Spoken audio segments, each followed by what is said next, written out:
It had been a full month since her husband knelt on the floor, begging her for forgiveness. The CEO had been spending all his time with his first love, and his wife finally sensed something was wrong. She asked her assistant, "I signed those divorce papers on purpose just to prove he is completely replaceable. Didn't he throw a huge fit?" But her assistant looked absolutely bewildered. "Mr. Go finalized the divorce 2 months ago. Did you not know?" Only then did Su Mengyao remember. 3 months ago, when she pressured me for a divorce for the 99th time for her first love, I signed it with a smile. Su Mengyao just looked disgusted, thinking I was only faking the signature to irritate her like before. She walked back to her room, acting totally unfazed, keeping up our silent war.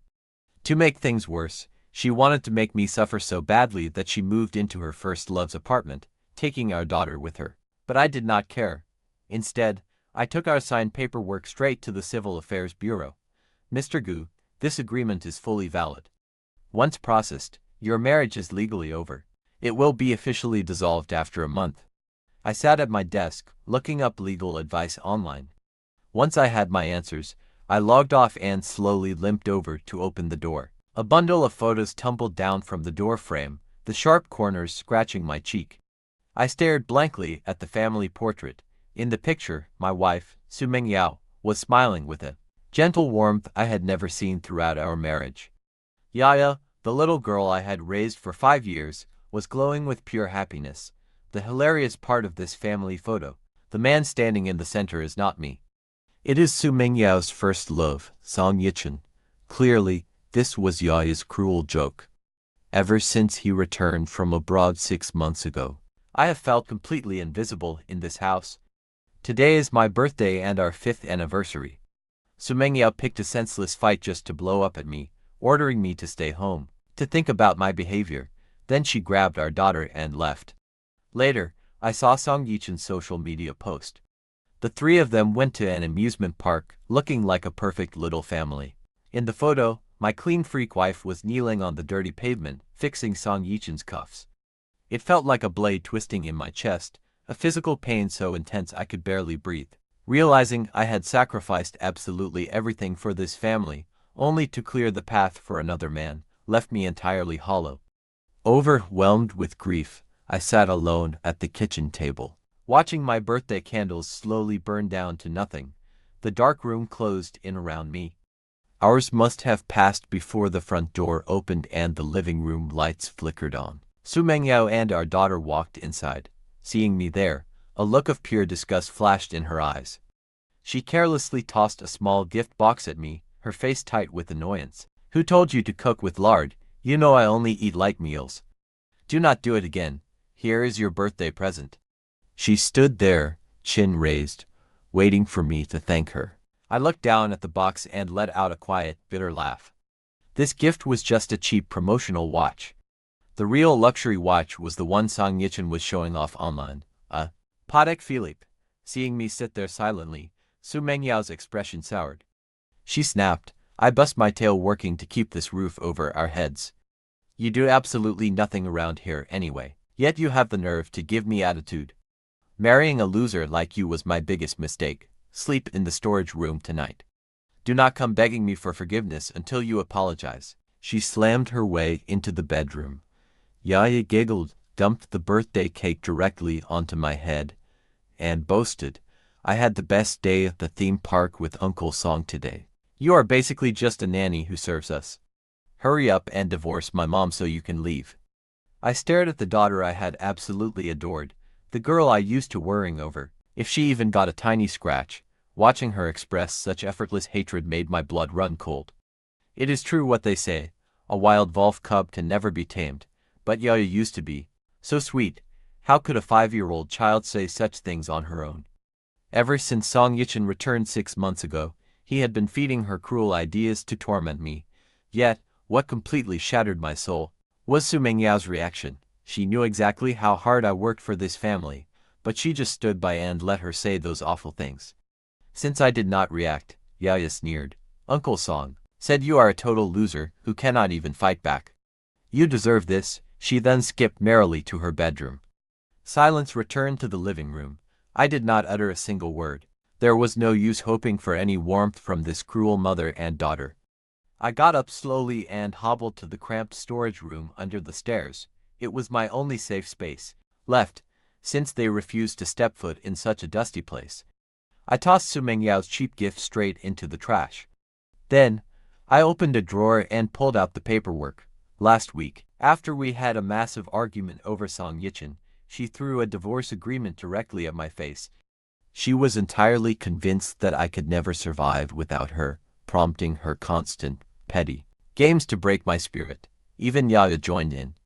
But now, I finally understand. You can never warm up a cold stone, and some people are simply incapable of gratitude. I grabbed a pen and signed the papers without a single moment of hesitation. My wife, my child, this entire household, I was completely done. The heavy burden of the last 7 years vanished instantly. A profound sense of relief washed over me. I used to lie awake, consumed by anxiety over our crumbling marriage, but now exhaustion took over. Just as my eyes drifted shut, a soft hand touched my waist, caressing it gently. I opened my eyes to see Su Mengyao looking at me with desire. I knew exactly what she wanted. In the past, I always had to initiate everything, while she merely tolerated me with cold impatience. But facing her first actual advance, I felt absolutely nothing. My body remained completely unresponsive. The woman lying right beside me felt like nothing more than a block of ice. She frowned, asking with clear irritation, "What is wrong with you?" I simply brushed her hand aside and shut my eyes. She began trembling with humiliation and rage. "Are you seriously still throwing a tantrum over earlier?" she hissed. "I told you, Yichin and I are strictly in the past. Why do you always have to overreact?" My only reply was the sound of my slow, steady breathing. In the shadows of the cramped room, her eyes blazed with fury. "Do not push your luck," she spat. "Do not expect me to come back begging you later." The door slammed shut with a deafening crash, but I did not care. In the past, even her slightest frown would make me panic, running to grovel for her forgiveness. Now that the obsession was dead, her volatile moods meant nothing to me. I slept deeply that night, enjoying my first peaceful rest in 7 long years. The following morning, I did not bother preparing breakfast for either of them. Instead, I quietly brewed a cup of hot tea, taking a moment to fully savor my newfound freedom. I scrolled through my phone, hoping the next 29 days would pass peacefully. No more tears, no more heartbreak. Right then, a new notification popped up from Song Yichin's feed. His caption read, "Never alone for a single night. He always answers whenever I call, arriving right on cue."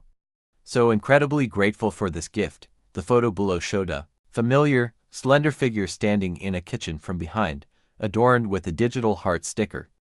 I instantly recognized the woman preparing the hot congee as my wife, Su Mengyao. She was wearing her silk pajamas, the distinct red birthmark on her left wrist clearly visible. Throughout our entire marriage, her extreme cleanliness kept her from ever stepping foot into our kitchen. She had never cooked a single meal for me. Yet, here she was, preparing congee for her first love, her gentle movements looking shockingly practiced. Strangely, I felt completely at peace. I took a quick look and locked my screen. I did not care if Su Mengyao was punishing me for turning her down last night, or if she was just desperate to be with her first love. I did not care anymore. "Where is my breakfast?" an annoyed voice demanded from behind. Yaya walked out of her bedroom and noticed there was none of the usual fancy food waiting on the table. Her little face twisted with anger as she yelled at me to make her food now. I turned and stared back coldly, feeling that this 5-year-old kid had the same arrogant attitude as her mother. They always treated me like a worthless family maid. I pointed at the fridge and told her calmly to get it herself. My sudden defiance made Yaya freeze in complete shock. She had never seen me act so cold.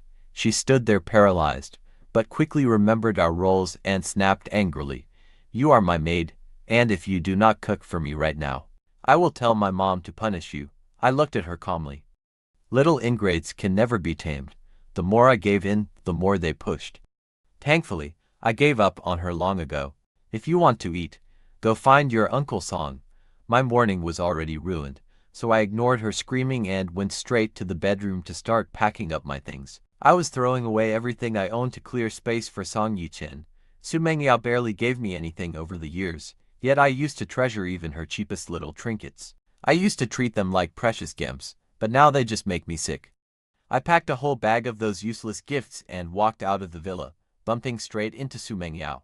She had been out all night. She froze, guilt and awkwardness flashing across her eyes as she tried to make excuses. I ignored her completely and walked straight toward the outdoor trash can. Su Mengyao frowned and snapped. Yi Chen had an episode last night and I went to comfort him. Do not overthink this. Since I am honest enough to tell you, my conscience is clear. I did not overthink anything. I was sick of her fake excuses, so I tossed the entire bag into the bin. I threw it with so much force that a plush doll fell out. She immediately recognized the doll, and her face fell.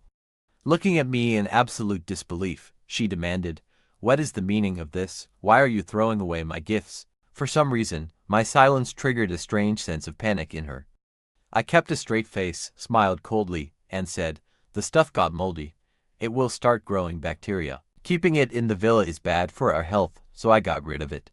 She looked confused but did not press further, simply nodding and walking inside the house.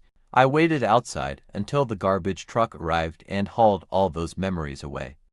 Only when I was sure they were gone forever did I turn around and head back inside. Su Mengyao pulled a box of kanji from her bag, dropped it on the table, and said, "I overreacted yesterday, but you should not have upset Yi Chen.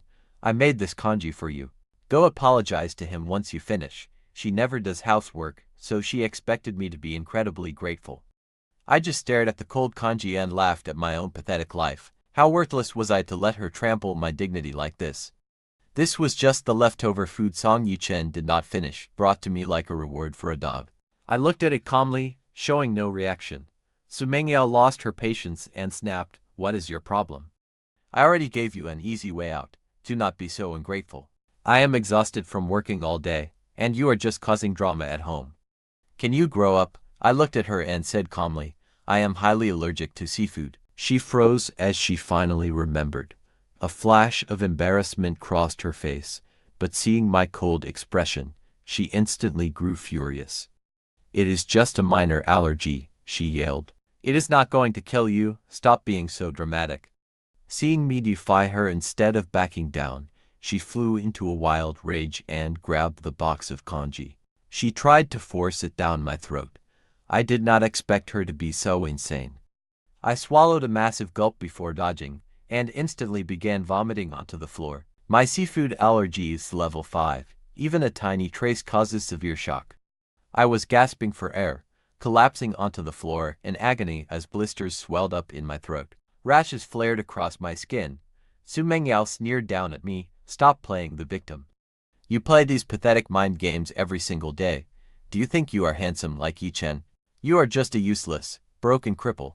Take the escape route I am offering you, because once I kick you out, even begging on your knees will not save you. Mommy, let us get Uncle Song to punish him."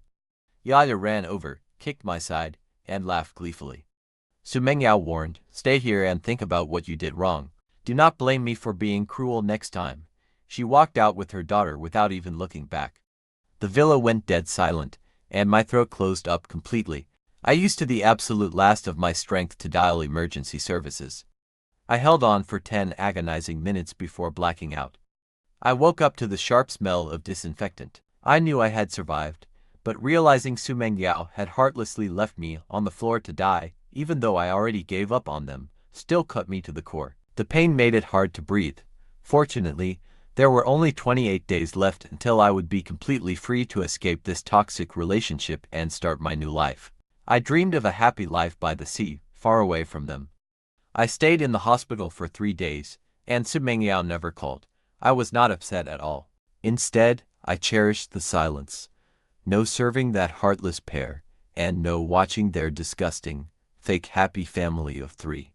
Honestly, being alone in the hospital felt like a luxury. When the doctor cleared me for discharge, I actually did not want to leave. If I could stay there for 20 more days, I could have left this miserable city immediately. When I got home, the villa was completely empty.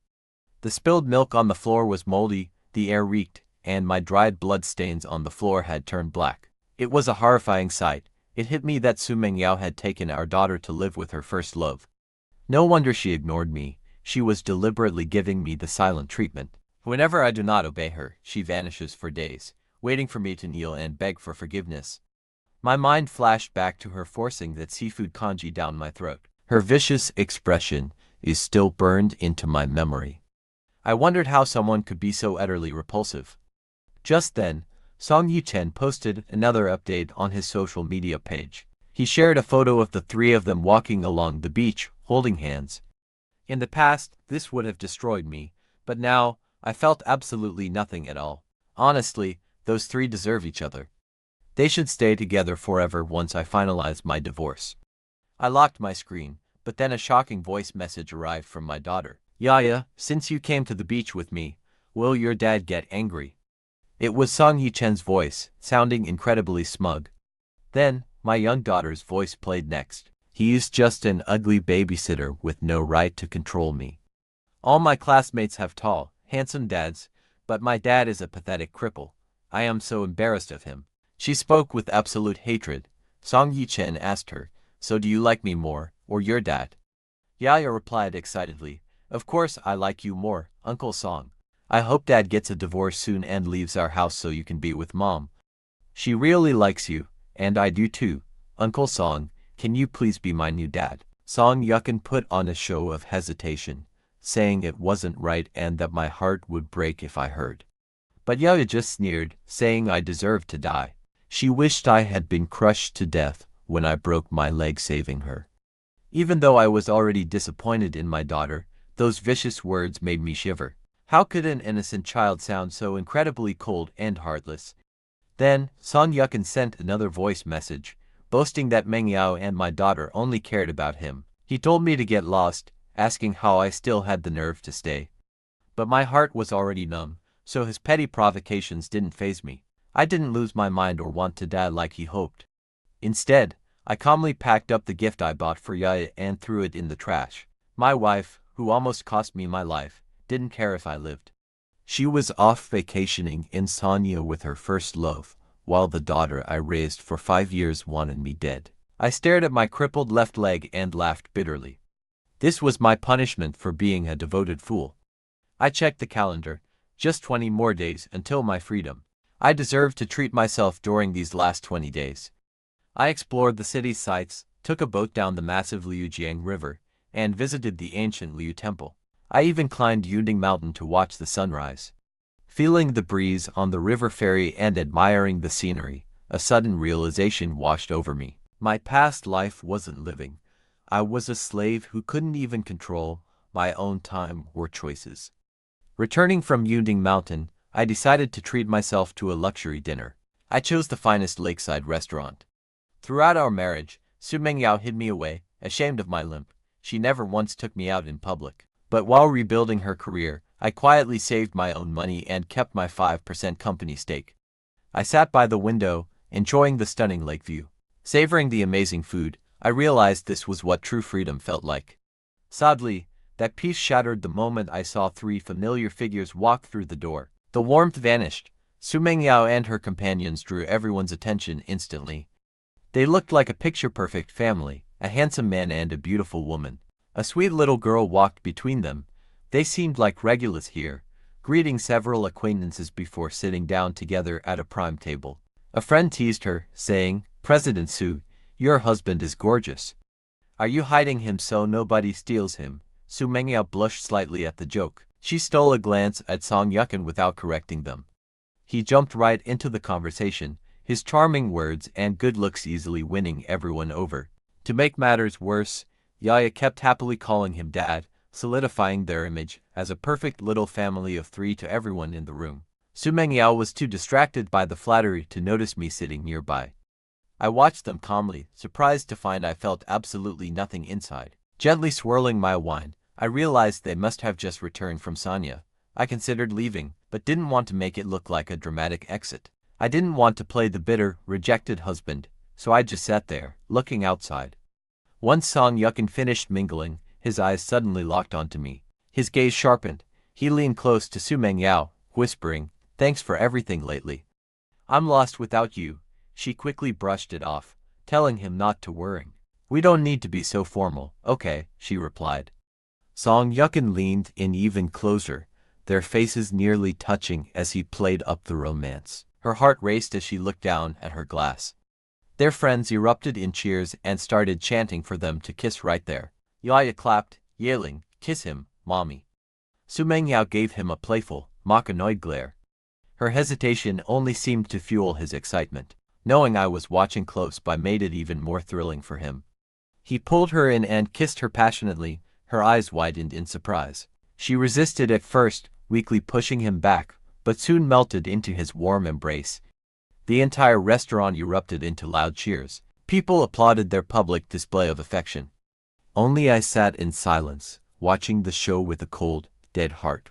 There wasn't even a flicker of pain. Her teary eyes shone with joy as she held him close. I had never seen her this gentle.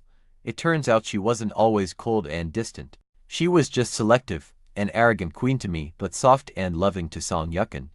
Watching them, an engagement seemed just around the corner. My quiet planning for our divorce suddenly felt tedious and absurd. I stood up and walked out, assuming she would probably bring up the split tonight anyway. Just as I headed out, Mengyao looked up and spotted me. Panic flashed across her face, and she almost stood up instinctively. Running into me was the last thing she expected, and she frowned. Song Yukin noticed, realizing she still cared about her crippled husband. Irritated, he put on a harmless act and sighed. "Sorry, you're just too hard to resist." Wait, wasn't that Guo Hui? He probably misunderstood. He offered to go apologize, but Su Mengyao scoffed. Why can't he just stay home and think about his behavior? All he does is throw tantrums. Ignore him, let him think what he wants. She sat down, but my lonely exit lingered in her mind, leaving her visibly anxious and distracted. She tuned out everything Song Yukin was saying. Her face went through a dozen emotions before she finally messaged me on WeChat, asking where I was. Song Yukin, who thought he had won, noticed she was completely checked out. She spent the rest of the evening constantly staring at her phone, waiting. When she got no reply, she cut the gathering short. She grabbed Yaya, rejected his offer to see a movie, and rushed back home. I had just arrived. I was sitting on the sofa having a drink when she burst through the door. Our eyes locked as she braced herself for my usual outburst, but I stayed silent. The heavy quiet caught her off guard. She found my utter lack of anger deeply unsettling, and her expression darkened. She had abandoned Song Yukin out of a rare spark of guilt, but my cold indifference now only irritated her. She scowled, visibly annoyed. She threw a gift box onto the sofa, snapping, "If you hadn't triggered Yukin's depression, I wouldn't have to spend so much time keeping him company. You didn't apologize, and then you stalked us to the restaurant. It's pathetic." I ignored the gift, looking at her and wondering when she would suggest divorce. I wanted to get this over with so I could pack my things and leave. But she completely ignored her own behavior, shifting all the blame onto me. I sighed. Getting this divorce over with quickly wasn't going to happen. I still had 20 more days to wait. Su Mengyao's expression shifted slightly, just like whenever she used to lose her temper. Back then, I'd panic and compromise unconditionally, even when she twisted the facts. I'd just apologize nonstop.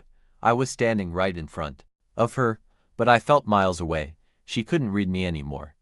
Su Mengyao hated losing control over me.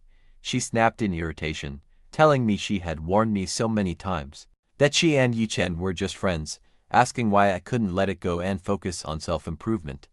I smiled and nodded. She was right. I should improve myself. Su Mengyao froze. She probably thought I was jealous but too embarrassed to mention the restaurant. Instead, she just flew into a rage and swept everything off the table. I just watched quietly, making no move to stop her. Su Mengyao gritted her teeth, demanding I stop making that face. She was too exhausted to handle my attitude.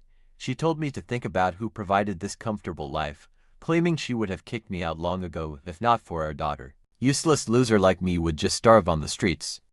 I listened to her personal attacks without fighting back, helplessly saying that I was actually fine. Su Mengyao fell silent, convinced I was just playing games. She grumbled that rushing home to explain was a huge favor, asking why I had to be so difficult. She reminded me that I owed Yishin an apology. If I refused, I could stay in the storage room forever. She even compared my appearance to a sewer rat. Soon, Mengyao stormed upstairs in a rage. Yaya glared at me, tilted her little head, and said in disgust that I was a bad guy who made Uncle Song and Mommy angry. She asked why I was still clinging to this house, telling me to get divorced and leave so Uncle Song could be her dad. I looked at her and smiled. Don't worry, he will be your dad very soon. Then I walked back into the storage room, counting down the days. Later, Yaya knocked, ordering me to warm up some milk. For this ungrateful brat, I simply closed my eyes and told her to go ask her Uncle Song instead. Yaya lost her temper, pounding furiously on the door and yelling insults at me. I was completely numb to it by now. I just wanted to leave this cold, heartless family as soon as possible, staring at the night sky. Through the tiny window, my mind drifted. I started missing my hometown. To punish my defiance, Su Mengyao took our daughter and disappeared for several days. I knew without guessing they had run to Song Yichen. She wanted me to suffer. Before leaving, she warned me to kneel and apologize to Yichen, or she would never return. I almost told her that would be double good news, but I held back. The divorce cooling-off period was nearly over and I didn't want to cause extra trouble. I cleaned the whole house and spent my free time sunbathing in the yard. It felt so relaxing. Then, a provocative video arrived from Song Yichen. Late at night, it was filmed inside my own house. The three of them were in matching family pajamas, having a pillow fight. The two adults held Yaya's head and smiled brightly, looking incredibly happy. Song Yichen uses these videos to bait me, wanting me gone. I didn't reply. Instead, I treated myself and ordered a very expensive takeout. Su Mengyao grew even angrier when I refused to apologize. She has been staying at Song Yichen's house, and he even landed her a senior management role. She deliberately flaunts their romance on WeChat, posting suggestive updates. Honestly, it is just ridiculous. Why do they not just go ahead and make it official? Right, they forgot Su Mengyao is not divorced yet, but I will grant her wish soon. As the days pass, I have become completely immune to her petty provocations, even when our daughter caught a cold and Su Mengyao demanded I deliver medicine. I ignored her completely, only telling her to go see a doctor if she was sick. I gave her no more attention. Su Mengyao screamed insults before I hung up. Instead of wasting energy on someone I do not care about, I will treat myself better. Only 3 days left until the divorce cooling-off period ends. I am looking forward to it. Su Mengyao and our daughter have been gone, making life peaceful. It is the most relaxing time I have had in 7 years. Plus, I have decided to sell my shares so I can live comfortably back home. Su Mengyao always belittled my abilities, calling me a useless loser. But she never thinks about who saved her family business from bankruptcy, or who secured contracts by drinking glass after glass of hard liquor. She also forgot I still own 5% of the company's shares. The annual dividends give me a solid income, but I have resolved to sell them. Right now, I am looking for a suitable beer. Since I am leaving, I will cut all ties forever. Tonight, I bought a nice bottle of wine. Then, I heard footsteps. Outside, I assumed my food had arrived and opened the door, only to run into Su Mengyao and our daughter. Perhaps because our divorce is so close now, I found them less annoying than usual. Still, my reaction was cold. Su Mengyao had stayed away for over 10 days, waiting for me to beg for forgiveness, but I am done crying and pleading. My indifference is absolute now, and even Su Mengyao is not blind enough to miss the massive shift in my behavior. She panicked. The obedient, submissive me used to annoy her, and she even demanded a divorce multiple times. But this new, quiet version of me left her feeling uneasy. It is not that she actually cares, she simply thinks I am pathetic. Su Mengyao knows exactly how deeply I loved her and believed I could never survive without her. That is why she hurt me repeatedly without a second thought. Returning early was her way of offering an olive branch, expecting me to back down. She assumed bringing our daughter home would make me so grateful I would weep and apologize. Instead, she only saw my clear disappointment. Wasn't I supposed to be eagerly waiting for them to come home? Su Mengyao's face darkened as she sneered, asking if I was hiding another woman. I stayed silent, refusing to confirm or deny it, and simply turned around and walked back to the storage room. She is the one who cheated, yet she treats me like I am the guilty one. Talking to her is a complete waste of time. There are only 3 days left before I leave, and I refuse to argue.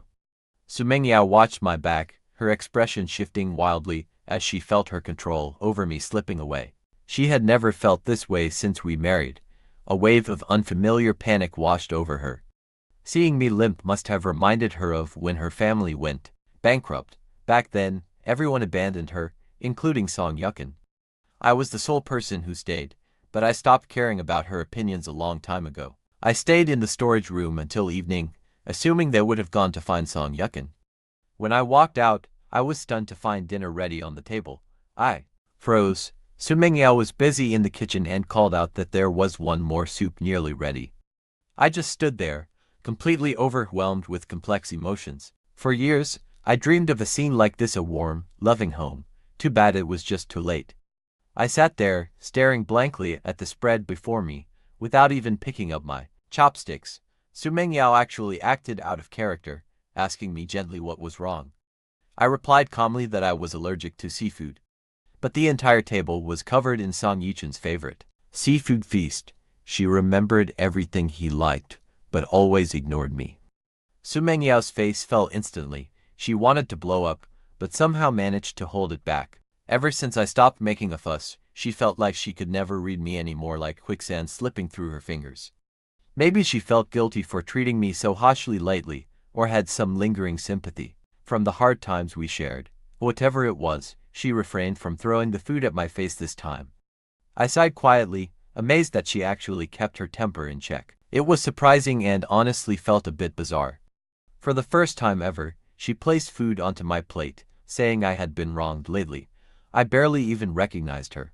Beside us, Yaya stared with wide eyes, unable to believe her mother was being nice to a mere nanny. Su Mingyao then pulled 2 movie tickets from her bag for my favorite film. She said she wanted to make up for missing my last birthday. I just stared at the tickets, refusing to take them.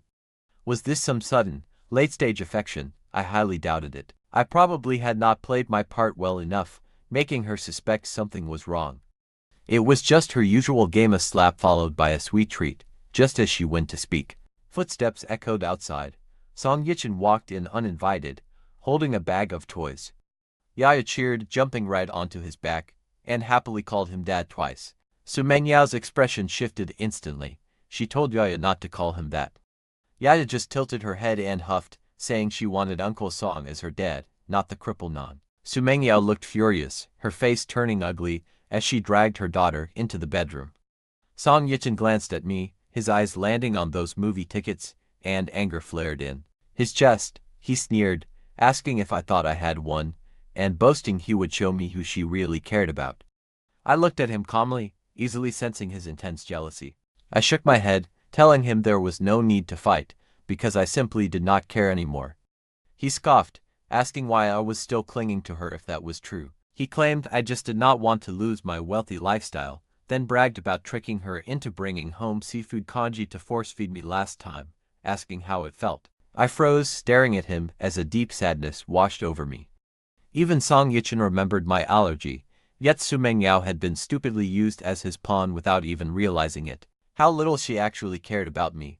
Before I could even say a word, she emerged with her daughter and told me sternly, "Gu Huai, I have already lectured her." She admitted she spoiled Yaya too much, then went to change so we could head to the theater.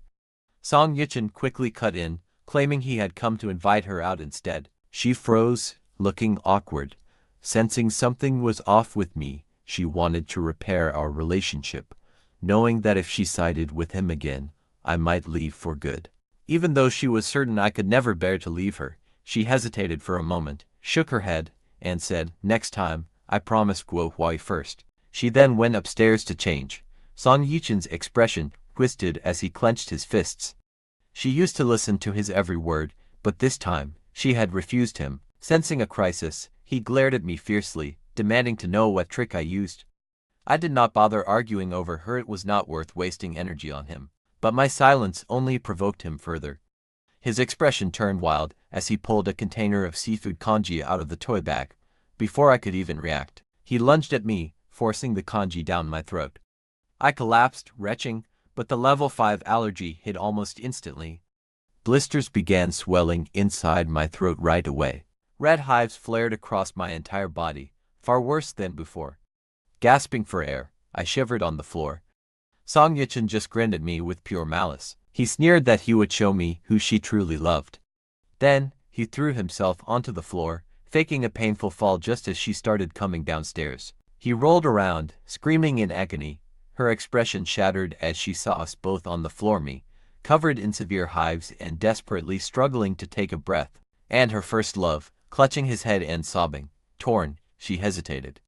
As I suffocated, I remembered the doctor's warning that another severe attack could easily kill me. Gritting my teeth, I choked out, "Meng Yao, get me to the hospital now or I will die." She nodded frantically, reaching for her phone, but was suddenly interrupted by his dramatic wails. He cried that he was in agonizing pain, didn't want to live anymore, and felt like his head was going to explode. Then Yaya pointed a finger at me, shouting that I had provoked Uncle Song to test her love, claiming my reaction was entirely fake and begging her mother to save him instead. Su Mengyao's expression hardened. She glared at me with absolute fury, spitting out that I had deeply disappointed her, and that making amends was clearly a waste of time. Ignoring my attempts to explain, she rushed out the door with him. Her parting look at me was cold and furious, but the next second, she gazed at him with pure devotion. I lay there, staring blankly at the ceiling as absolute despair washed over me. When Yaya twisted the truth to protect him, my entire world turned completely black. She had left me here to die once again. I mocked myself for holding onto even a shred of hope. Dragging myself to the storage room, I grabbed my prescription medicine. I took it quickly, and as the reaction subsided slightly, I managed to dial 911 before losing consciousness completely and collapsing onto the floor. When my eyes opened, the familiar face of my doctor was staring down at me. We locked eyes in silence before I offered a weak, bitter smile. Dr. Wang just sighed, telling me I was being completely reckless with my life. I didn't defend myself. I just turned toward the window and slowly closed my eyes. On the very day our divorce cooling-off period ended, I left the hospital. She hadn't called once, likely too busy tending to him. Walking back inside, the stains remained. The dried spill seemed to stare back at me like a mocking face. Without a word, I went to the storage room and grabbed the suitcase I packed long ago. After placing the signed divorce papers on the kitchen table, I headed straight to the train station. I grabbed my ticket and sat in the waiting area when my phone rang. It was Su Mengyao, screaming that I was heartless for triggering his depression, and accusing me of hiding away instead of kneeling down to beg for his forgiveness. She threatened that if I didn't apologize, she would divorce me. I chuckled softly and told her, "As you wish," just as the station announcement played behind me. Hearing the background noise, her voice suddenly panicked, demanding to know where I was. I hung up without hesitation, popped the SIM card out, and tossed it into the trash. Then, I grabbed my bags and walked through the boarding gate. Once my train arrived at the final stop, I caught a cab to my childhood home in a quiet seaside town. They passed away when I was young, leaving this weed-covered house. I hired a team to fix it up, planting flowers in my spare time. It took a whole month to finally make this place warm and cozy. It is not a luxury villa, but it is entirely mine. I no longer have to wake up at 5 in the morning every morning to cook breakfast for Su Mengyao and her daughter, or brew hangover soup for her at midnight. No more banishment to the storage room just because I used too much salt when cooking. Best of all, no cooking feast just for her daughter to dump food on my head. I lie on my soft bed, staring out the window at the ocean. Seagulls drift across the sky, and the air smells like pure freedom. I never imagined I would actually live in a place facing the sea, surrounded by blooming spring flowers. Safe in this old house, I did absolutely nothing. I slept for days, completely knocked out, making up for years of lost rest. Now, I wake up and just lounge in the yard, drinking tea and zoning out at the clouds. I spent 2 weeks enjoying this slow, beautifully peaceful routine. I looked in the mirror. My color had returned and I looked vibrant again. Life without Su Mengyao is incredible. I spent another 2 weeks getting my head back in the game. I wake up early, work out, and do some Tai Chi. I also started reading design magazines again. I studied design in college and had even rejected a top design firm. Back then for Su Mengyao. Later, after my injury kept me at home, I got back into it. My work slowly gained traction. By the time I signed the divorce, I had a solid plan. Go home and do what I love, but that first month was brutal. I had daily nightmares about falling into anaphylactic shock, collapsed on the floor, waiting for death. That suffocating panic felt like a heavy hand choking me in pitch-black despair. But slowly, I found my footing in this quiet coastal town. Su Mengyao and her daughter faded from my nightmares. By last night, their faces were just blurry outlines. It took a solid month, but I finally healed and reclaimed my life. Inspired by this feeling of breaking out of a cage and being reborn, I designed a piece called The Ocean. It went viral almost immediately after I posted it. I rejected interview requests from big media outlets.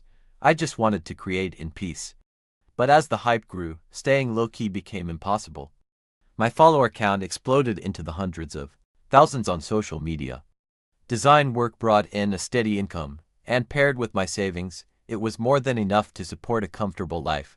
Then, one specific client reached out, loving my unique style. He asked to meet up in person. I declined, though even over the phone, he sounded incredibly warm, professional, and genuinely sincere. He praised my work without sounding like some pushy corporate salesman. When I said no, he didn't mind at all. He just smiled, saying we could meet whenever I felt ready. During a routine beach walk, I got a call from the local police. "Is this Guo Hai? We have your daughter here." When I saw the little girl at the station, I froze, but looking into those bright, hopeful eyes, memory flooded back. I let out a bitter, quiet laugh. When Song Yichin returned to the country, Su Mengyao poured all her focus onto him, constantly bringing our daughter along. Yaya was brainwashed quickly, turning incredibly hostile toward me. She refused to listen to a single word I said. Once, we crossed paths with a little flower girl.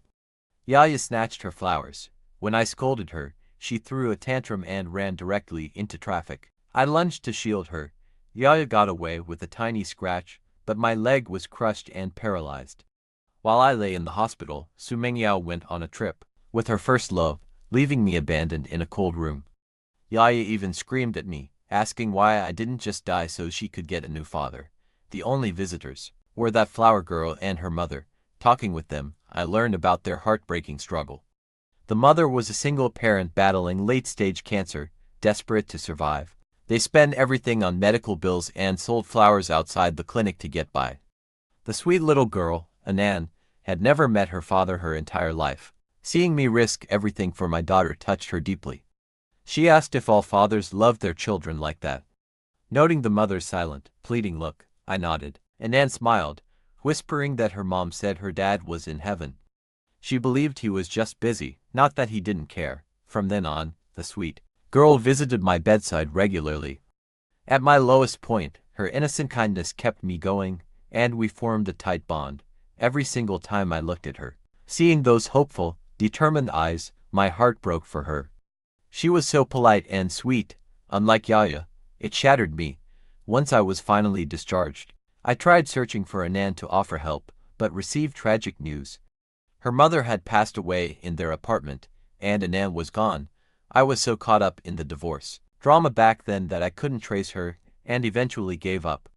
But now, seeing me, she sprinted over, wrapped her arms around me, and sobbed, "Daddy." I stroked her head, my eyes burning with tears. I didn't correct her. After taking her home and asking what happened, I learned that following her mother's death, she was kidnapped by human traffickers targeting Southeast Asia. Fortunately, the gang turned on each other, giving her a window to escape. She ran to the police, telling them her father was Guo Hai. Unbelievably, their hideout was right here in this seaside town. Fate works in strange ways. Looking at her tiny, fragile frame, I saw a reflection of myself, two battered souls, one old and one young, abandoned by fate. It felt like some unseen, guiding hand had brought our paths together. Again, I quietly resolved to adopt her. But when I began looking into the legal process, the harsh reality hit. Because I am a single man, I'm not legally allowed to adopt a young girl unless I marry. If I can't bypass this, someone else will take her. It left me stressed and desperate. Back home, seeing her hopeful, bright eyes, I couldn't bear to break her heart. Anan is incredibly sweet and hardworking, eager to help around the house despite her young age. If there's even a drop of water spilled, she wipes it clean. She sets up the dining chairs whenever I finish cooking. Later, I took her down to the beach, watching her run ahead and constantly call back for me to catch up. The golden sunset painted the sky, making it all feel like a dream. I had imagined this beautiful bond so many times, a warmth I never experienced with Yaya. And here it was, finally real with Anan. We sat on the sand, watching the sun sink. Time stood still. Anan turned, blinking those innocent eyes, and softly asked, "Can I call you Dad?" Emotion swelled, tears stinging the back of my eyes. I nodded gently, and she whispered, "Will you go to that faraway place in heaven, too?" I stroked her head, gently shaking my own. She let out a soft sigh and squeezed my arm. Snuggling close, "Daddy," she murmured. Tears spilled down my cheeks as I held her. I lost my marriage and my child, but God finally showed me mercy. They looked upon me and sent a daughter my way.